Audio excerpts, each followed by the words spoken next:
Hey, what's going on, guys, and welcome back to another episode in my Football Manager series. This is episode number 82, and today we are returning with a massive doublehead of our Lions in Europe and in the Premier League as well, as we face Dortmund away in the top two battle in the Champions League group stage, and then Manchester United away at Old Trafford in the top two battle in the Premier League as well, plus a new signing. Before I do all that though, I'll show you what's been going on off camera.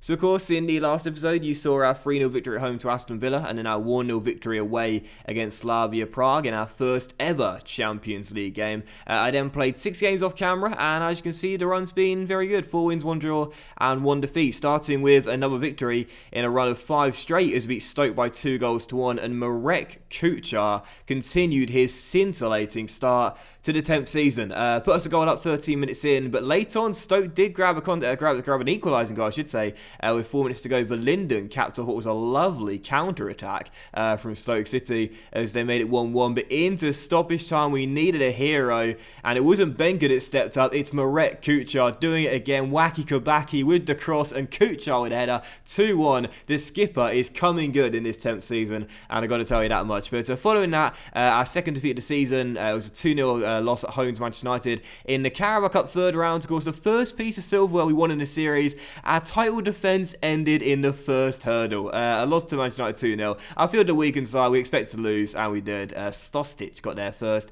and then Mbappe, 400 grand a week Mbappe, as you saw on the opening episode of the season, made it 2-0 from header as the Red Devils got the win, and we are out of the Carabao Cup. Don't really care, to be honest. But following that, back-to-back 3-1 victories against West Ham first, as we got a big win there in our rival clash. Webster got our first goal 22 minutes in, and Carl Allsop then scored his first ever goal for the club 31 minutes in. Lovely volley as well, making it 2-0 before Benka made it 3-0 just before the hour mark. And I got to squeeze in the West Ham goal as well because, you know, like in the end it was a consolation. It counted for nothing. It was deep in the stoppage time, 95th minute or 96th minute.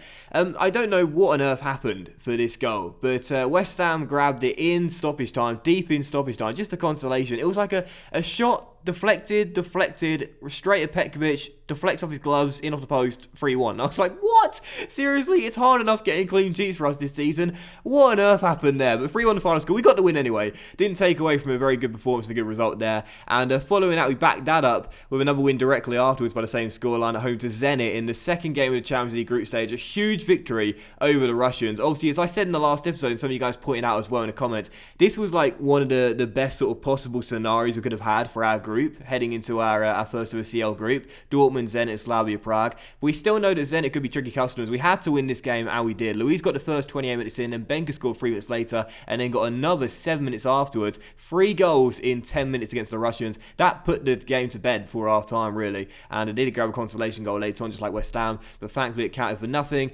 Following that, a goalless draw, the first one of the season, away at Carrow Road, and in our final game of camera, a 3-0 victory at home to Everton as well. So back-to-back clean sheets. Luis scored directly from kickoff in this game. I love goals directly from kickoff in FM.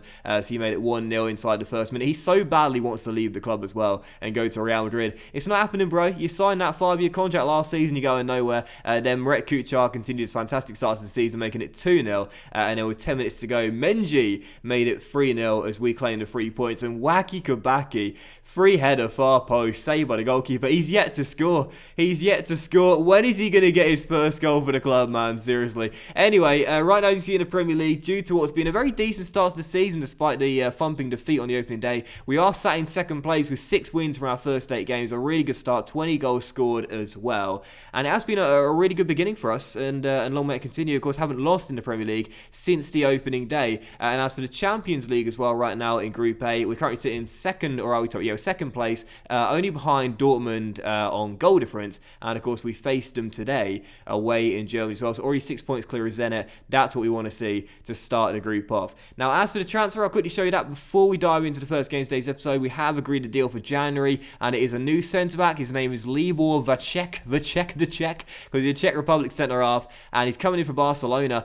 Now, when you look at his stats, I mean, he looks really decent. He's only 24, turned 24 in August. He's got some good stats in key areas, 17 heading, marking 14, could do with that improved a little bit, and tackling 16 as well. Mentally very good, some good stats here, 17 anticipation, 16 bravery, 17 determination, gotta love that. 15 positioning as well, and physically he's very well balanced. He's not slow, 14 acceleration, 15 pace, 16 agility, 18 balance, gotta love that, and 17 for strength as well at 6'1". Looks really good, and the transfer is only 19.5 million, and in today's market, that's a really good deal, isn't it? A very good deal. I can't remember the finer details of his contract, but I'll show you that when he comes in January. But we didn't really need a new centre-back, but I thought, why not? Mauri's down. Perez is now our fourth choice right now. And yeah, why not? But check the check's coming in. And I checked as well. He was at Sparta Prague at the same time as Marek Kuchar. They both left at the same season. They came through the academy together, left in the same transfer window. Now they're going to reunite again. Absolutely can't wait. Anyway, first game, it is indeed Dortmund, so let's dive into it. So Dortmund away in Germany, and of course we'll line up in a 4-2-3-1 as we do in Europe as always, with our normal instructions. Right now on the injury report, just one player is down, and that's Julian Benker. Picked up a knock. When was the knock he picked up? It was not long ago, the 8th of October, yeah, so a couple of weeks ago. A couple weeks ago, and yeah, he was out on international duty. He's not decreased too much during that time, and yeah, Benker right now the only player down, and that's why we need the other players to step in. So we've got Rulli in goal, back for retirement. Also Ferencik and Brie with Dobby and Koulibaly as CMs. The attacking midfield trio is a deadly one. Louise on left, Webster on right, and O'Reilly advanced playing, supporting Marek Kuchar, the club captain and top scorer this season. And on the bench, Petkovic, Mauri, Pingu Temperini, Menji Black, and Waki Kabaki as well. So first game, it's Dortmund. Let's get the win and go top of the group by 3 points. Come on, you Lions. Obviously, you've seen the schedule. We're starting a run of like 5 or 6 absolutely massive games. Really, really big games, both in the league and in Europe as well. So to be without our talisman, Benker, that's a real blow. But Marek Kuchar, I don't want to jinx it, but he stepped in this season and is our best player so far. So maybe the injury won't be as bad if Marek can continue his very good start to the season, as the first chance fell there, but Dortmund clear away a free kick. Not fully dealt with though, as Dobby keeps holding the ball, floats one in, Allsop flicks on, and there's Webster with the goal, and it's 1-0 to Lions, and Carl Allsop is becoming a bit more of a threat now from set piece. He's got his first goal for the club against West Ham, and now he got an assist in that game as well, and now he's got another one as Webster gets onto the end of his knockdown, or a flick on I should say. Dobby floats one into the centre, Carl first with the ball in the air, nods it on, Webster's onside, puts it past Timo Horn, 1-0. You know, I was very confident when this group was drawn. I was very optimistic, very positive. It was one of the best we possibly could have had. But I did not expect us to have the first 2 wins from our first 2 games and then be leading against Dortmund as well. But long way to go. I'm pretty sure our hosts are going to get back in the game and maybe right back on level terms right now. Cross the far post, Barella is there, off the crossbar, so close to 1-1. And another chance here for Dortmund. Allsop heads away a free kick, but straight to Silva.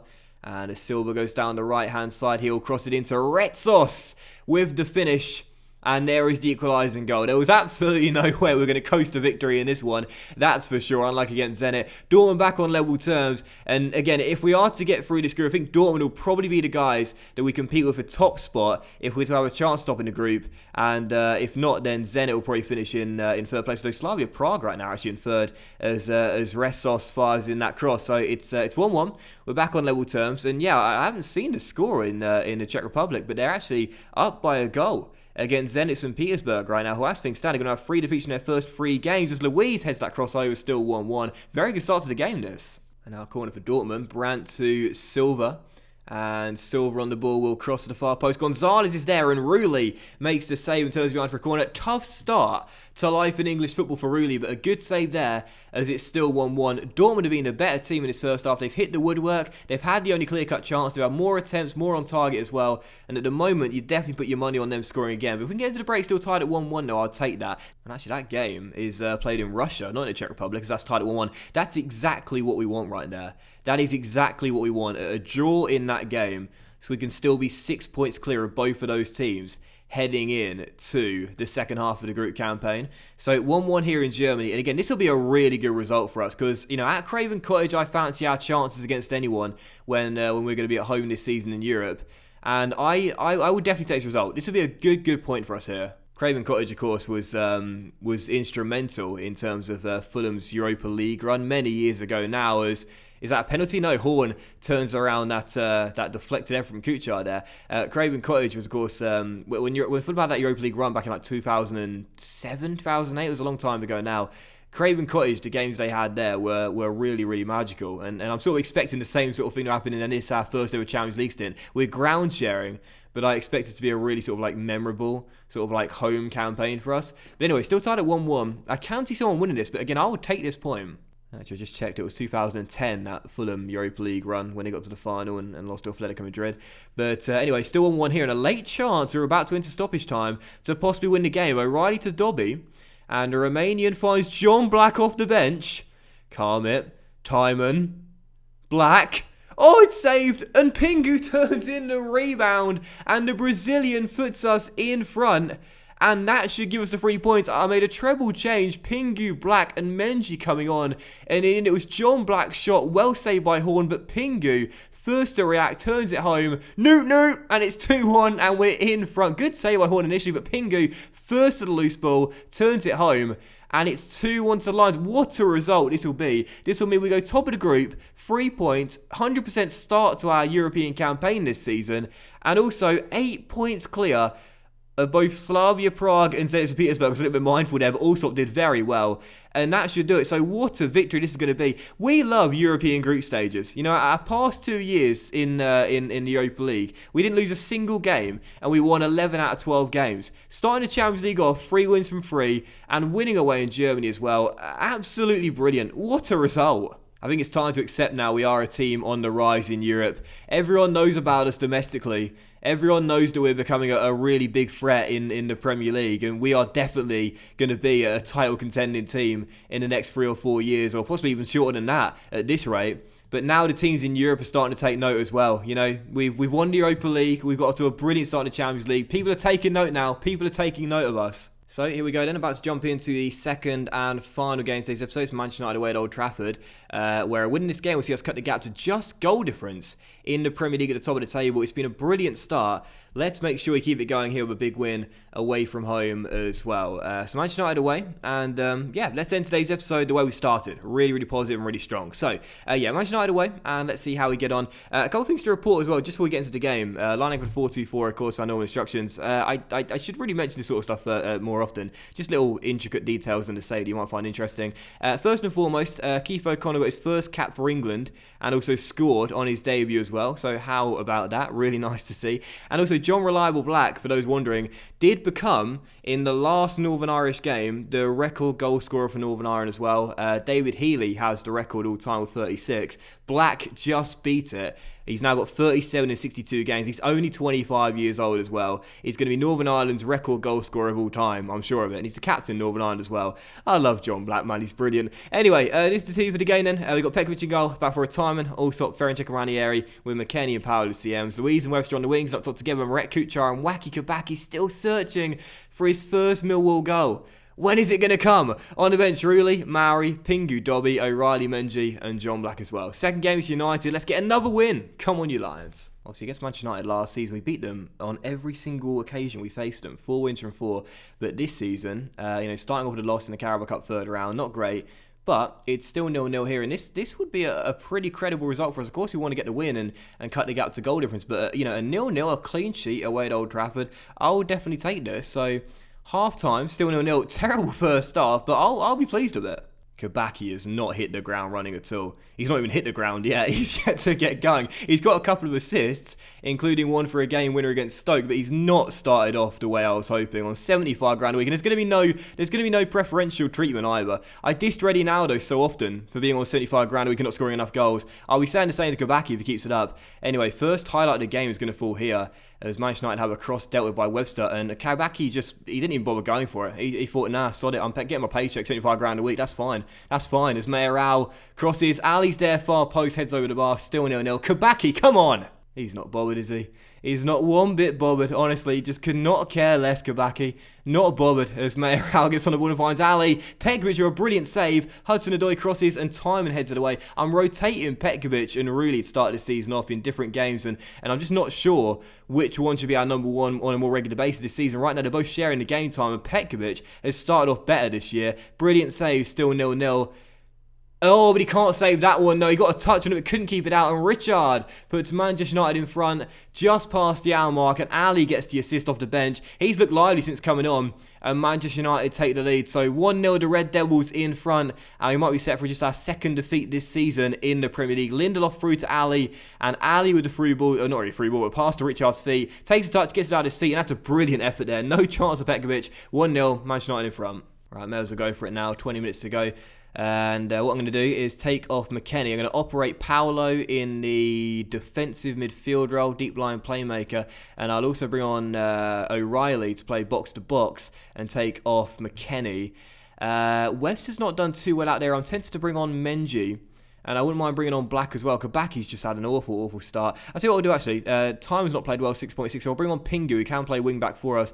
And he and Louise could be a good partnership down the left-hand side. And we'll leave our third change for now. But 19 minutes to go. No change to tactics, but a change in personnel. So 17 minutes to go. Made a double change. Pingu and O'Reilly on for Tarman and McKennie. As O'Reilly goes box-to-box now in what was McKennie's ball in midfield role. Can we find a late equalising goal? And again, we've not done too well. Pingu. Kabaki. Oh, yes. Finally. Finally. Dale Wacky Kabaki. Finally, he's come good with 11.5 minutes to go. And there's the equalising goal. His first goal in a Mill shirt. Pingu off the bench playing the left wing-back role into Marek. Gets it back off the skipper. Great cross to the middle. And Kabaki, great first touch. Nice deft finish. Bottom corner, 1-1. I told you, chip on the shoulder. Chip on the shoulder. You start slagging him off and then he starts proving what he can do. And here we come on the break. It's Kabaki. Through to Marek, the captain. Oh, he took far too long there. Took far too long. I think he was trying to go wide of De Gea, but just didn't have the pace and the agility to beat him.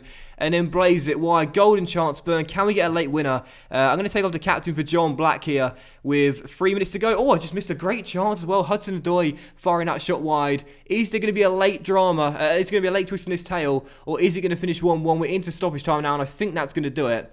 And it's going to be Kabaki rescuing us in the final 12 minutes.